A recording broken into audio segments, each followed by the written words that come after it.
একটা দেহ দেখতে স্বাভাবিক, কিন্তু ভিতরে যদি ক্যান্সার থাকে, এই ক্যান্সারটা কিন্তু দেখা যায় না, এটা গোপন। ক্যান্সার কিন্তু গোপন। আপনার ফুরা কিন্তু দেখা যায়, দাউদ হইলে দেখা যায়, আপনার চর্মরোগ হলে দেখা যায়, কিন্তু ক্যান্সার কিন্তু দেখা যায় না। বলেন তো দেখি, ফুরা আর এই যে চর্মরোগ, বর্তমান চিকিৎসা বিজ্ঞানী এটাকে স্বাভাবিক বলল নাকি ক্যান্সারটা অস্বাভাবিক? কোনটা স্বাভাবিক, কোনটা রিস্ক বেশি, কোনটা মারাত্মক?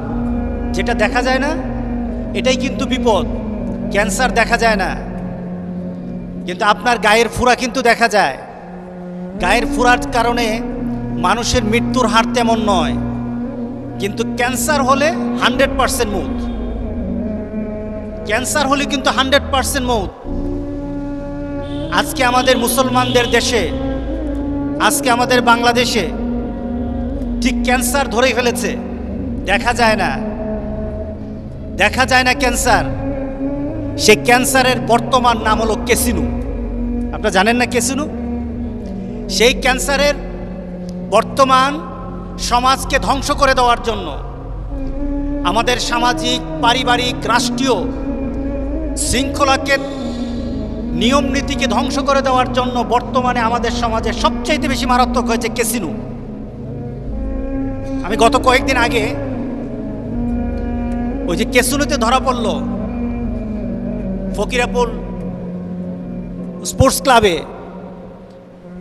একজন সাক্ষাৎকারে বলছে, দেখুন কিভাবে ক্যান্সার হয়। এই ক্যান্সার দেখা যায় না, বরঞ্চ এই ক্যান্সার দেহের ক্যান্সার থেকে আরো মারাত্মক। দেহের ক্যান্সারের জন্য একজন সাফার করে, কিন্তু সামাজিকভাবে জুয়া আর মদের ক্যান্সার যদি কারোর মধ্যে ঢুকে তাহলে পরিবারটা ধ্বংস করে দেয়, পরিবার ধ্বংস হয়ে যায়।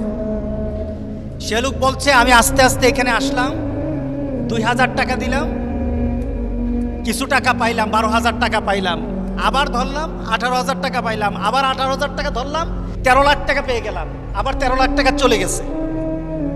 13 লাখ টাকা পাইলো, 13 লাখ টাকা চলে গেছে, তো মাথা পাগল হয়ে গেল। সুস্থ হওয়ার পর আবার এখানে আসলাম ক্যাসিনোতে, জুয়া খেলার জন্য আসলাম। তো আমার 42টা দোকান ছিল, 42টা দোকান বিক্রি করেছি, এরপরও জুয়া খেলতে আসি, এরপরও জুয়া খেলতে আসি। চিন্তা করেন, এই লোকটার 42টা দোকান ছিল, বিক্রি করে দিয়েছে, এরপরও জুয়া খেলতে চায়। বলেন তো দেখি, এই 42টা দোকান বিক্রি করার কারণে ক্ষতিটা কি শুধু তার হয়েছে নাকি তার পরিবারের হয়েছে? পরিবারটা শেষ। এই বিপদ থেকে বাঁচতে হবে আমাদের। এই বিপদ সৃষ্টি করেছে আমাদের দেশের কিছু চরিত্রহীন, যারা শয়তানের আমল করে। কার আমল করে? আমরা দুই শ্রেণীর আমল করব। আমাদের মধ্যে দুই শ্রেণীর আমলকারী আছে। এক শ্রেণী আমল করে আল্লাহর। কার আমল করে বলেন? আরেক শ্রেণী আমল করে শয়তানের। কার আমল করে? শয়তানের। যে শয়তানের আমল করে সে হলো শয়তান, আর যে আল্লাহর আমল করে সে হলো আল্লাহর নেককার বান্দা, মুত্তাকিন। আল্লাহ সুবহানাহু ওয়া তাআলা আমাদেরকে জানিয়ে দিলেন, যারা এই কাজগুলি করে তারা যে শয়তানের আমল করে। আল্লাহ সুবহানাহু ওয়া তাআলা সূরা মায়েদার 90 নং আয়াতে আল্লাহ বলছেন, ইয়া আইয়ুহাল্লাযীনা আমানু, ও ঈমানদাররা, ইন্নামাল খামরু ওয়াল মাইসির, জুয়া এবং মদ এবং জুয়া, ওয়াল আনসাব, প্রতিমা, ওয়াল আযলাম, ভাগ্য নির্ধারণের জন্য সারস অর্থাৎ তীর নিক্ষেপ করা, রিজসুম মিন আমালিশ শয়তান, এগুলি হলো শয়তানের অপবিত্র কাজ। আল্লাহ জুয়াকে কার কাজ বললেন? বলতে হবে কার কাজ? শয়তানের কাজ। মদকে কার কাজ বললেন? শয়তানের। প্রতিমা পূজা, এগুলি আল্লাহ বলেছেন এগুলি হলো শয়তানের কাজ, শয়তানের অপকর্ম। ফাজতানিবু, যারা ঈমান দাবি করো, যারা মুমিন দাবি করো। আমরা মুমিন দাবি করি কিনা বলেন? এখানে সবাই আমরা মুমিন। আমরা যারা মুসলমান দাবি করি, আমরা মুমিন হতে চাই। কি বলেন? দরকার না? আল্লাহ বলেন, যদি মুমিন দাবি করতে চাও, মদ খেতে পারবা না, নেশা জাতীয় জিনিস খেতে পারবা না, জুয়ার কাছে যেতে পারবা না, জুয়ার কোনো জিনিস ধরতে পারবা না, লটারিতে হাত দিতে পারবা না, তাসের সাথে তোমার কোনো সম্পর্ক হবে না, ক্যাসিনোতে যেতে পারবে না।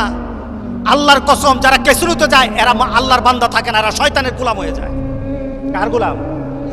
যারা জুয়া খেলে তারা কার গোলাম? শয়তানের গোলাম। আল্লাহ সুবহানাহু ওয়া তাআলা বলেন ফাজতানিবু, এগুলি ছেড়ে দাও। আমাদের সমাজে কিন্তু জুয়া আছে। আমাদের সমাজের জুয়াগুলি ছিল বাঁশের নিচে, বাঁশের ঝাড়ের নিচে, অথবা কোনো নীরব জায়গায় বসে বসে কিছু তাস খেলে। এখন বোধহয় কমে গেছে অনেকটা, নাকি? হ্যাঁ, এগুলি জুয়া খেলে। এই জুয়ার মডার্ন অবস্থা হলো এই বর্তমান ক্যাসিনো, যেখানে লাখ লাখ টাকার খেলা নয়, এখানে কোটি কোটি টাকার খেলা হয়। আপনারা বর্তমানে দেখেছেন, বর্তমানে যারা ক্যাসিনো পরিচালনা করতেছে, যারা করতেছিল তাদেরকে ধরা হচ্ছে। তাদের বাড়ির মধ্যে কত কোটি কোটি টাকা পাওয়া যায়, সিন্ধুকের মধ্যে কোটি কোটি টাকা, সিন্ধুকের ভিতর কোটি কোটি টাকা।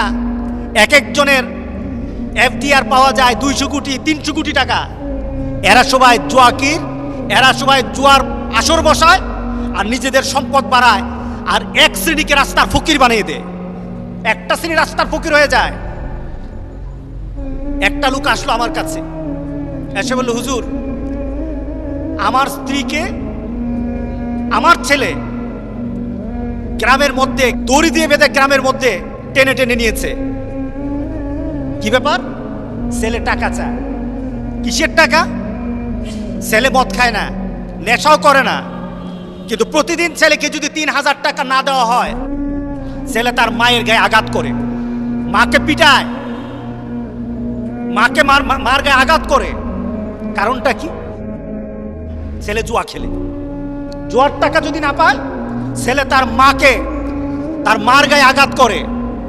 বলেন তো দেখি, যে সন্তান মায়ের গায়ে আঘাত করে, এটা কি আর মুসলমানের বাচ্চা থাকে? এটা কি জান্নাতের যাওয়ার কোনো বাচ্চা হবে? এটা শয়তান বলে এত বড় শয়তান আমি নই। শয়তানও তখন বলে এত বড় শয়তান আমি নই। আজকে আমাদের দেশে এই ক্যাসিনো চালিয়ে বাংলাদেশের মধ্যে জুয়ার আড্ডা। আমাদের কসবাবতী জুয়া নাই নাকি? নাই জুয়া। গত রমজানে আমাকে একজন পুলিশ অফিসার বলতেছে, হুজুর, কিছু সংখ্যক, সবাই তো তারাবির নামাজ পড়ে, আর কিছু সংখ্যক জুয়া যারা খেলে, তারা ঘরের মধ্যে দরজা বন্ধ করে তারা জুয়া খেলে, টুপি টুপি লাগে, আবার মাথায় টুপিও আছে। এই ধরনের অনেককে গত রমজানে ধরা হয়েছে।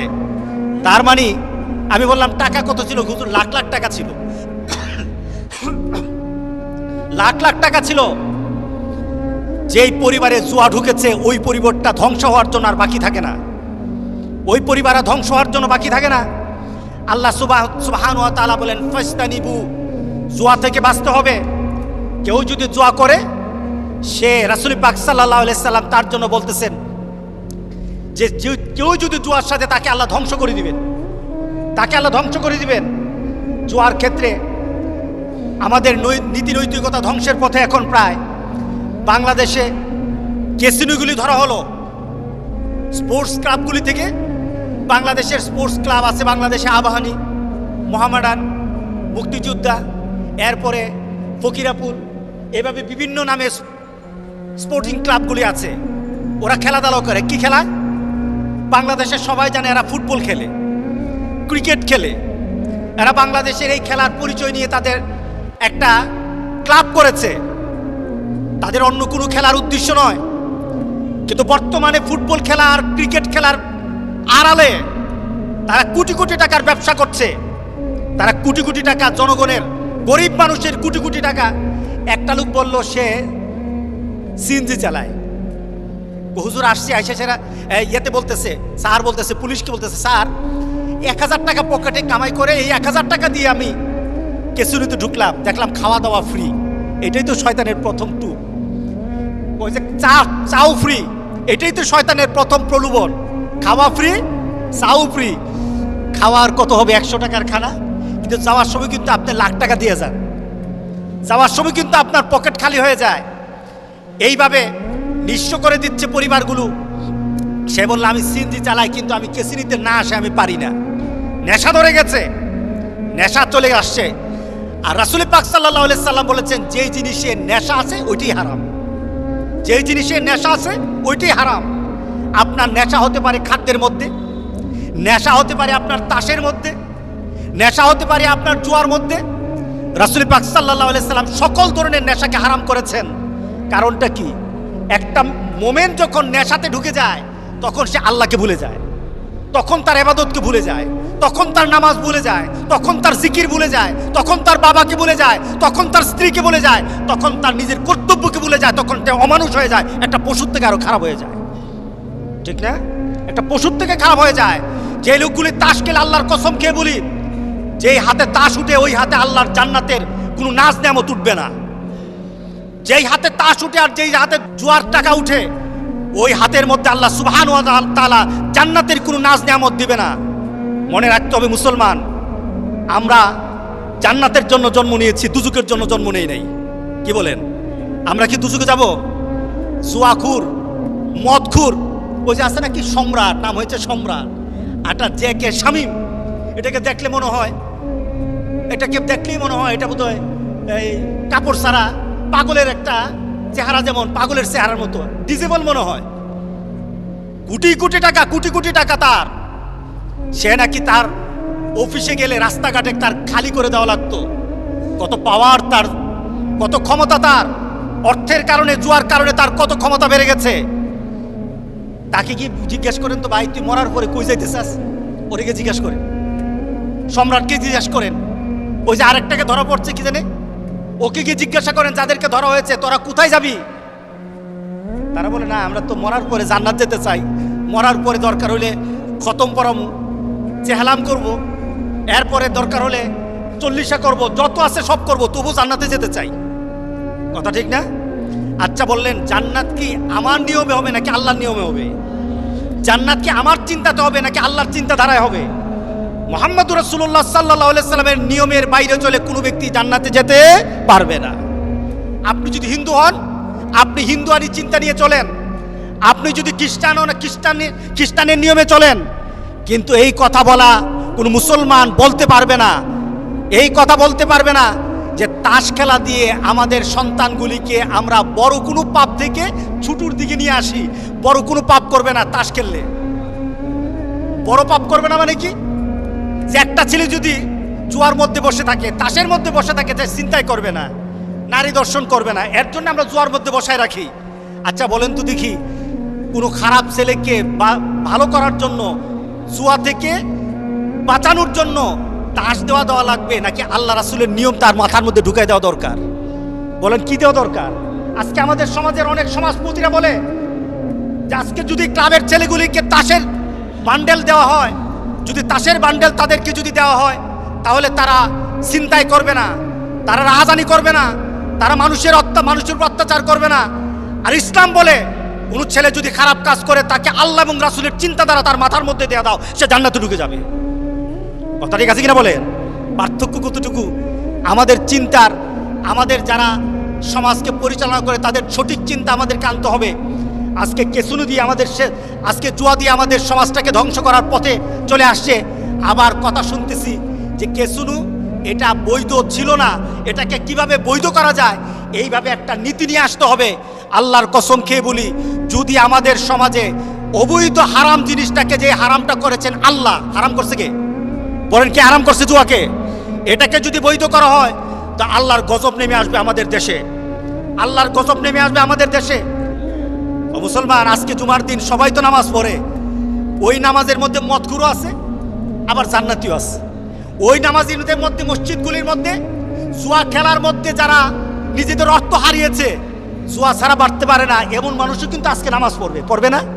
তোমার নামাজ কাজ হবে না, তোমার জুয়ার কারণে তোমার নামাজ কাজ হবে না। কারণ আল্লাহ সুবহানাহু ওয়া তাআলা বলেছেন এটা হলো শয়তানের আমল।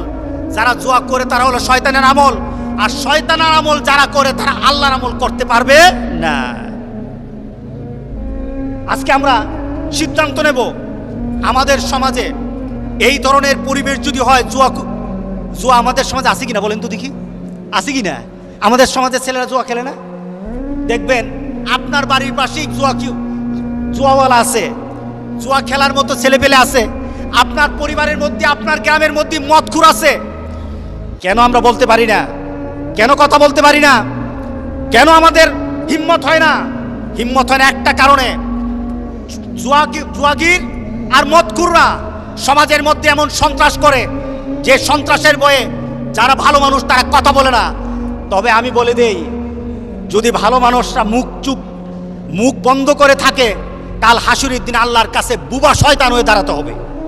কি শয়তান হবেন? যদি মদখোর আর জুয়াখোরের বিরুদ্ধে কথা না বলা হয়, তাহলে আল্লাহ সুবহানাহু ওয়া তাআলা কাল হাসুরের দিন তাকে বুবা শয়তান করে উঠাবেন। আমরা বসে থাকতে রাজি না। কোনো জুয়ার আড্ডা যদি কোথায় বসে, এটা আমার গ্রামে হোক, আপনাদের গ্রামে হোক, যদি কোথাও জুয়ার আড্ডা বসে, এই আড্ডার বিরুদ্ধে কথা বলা দরকার আছে কিনা বলেন? দরকার আছে কিনা বলেন? এটা আমাদের দরকার। যদি না বলি তাহলে আমাদের ঈমান কিন্তু থাকবে না, আমাদের ঈমান কিন্তু থাকবে না। আমরা কিন্তু বুবা শয়তান হয়ে কবরে যাব। আল্লাহ আমাদের সবাইকে একটা সুন্দর একটা সমাজ দেওয়ার জন্য, সুন্দর একটা সমাজ সৃষ্টির জন্য আমরা যেন আল্লাহ এবং রাসূলের নীতিকে প্রাধান্য দিয়ে মানুষকে বুঝাতে পারি, আল্লাহ যেন এমন তৌফিক সবাইকে দান করে দেন। জোরে বলুন আল্লাহুম্মা আমিন।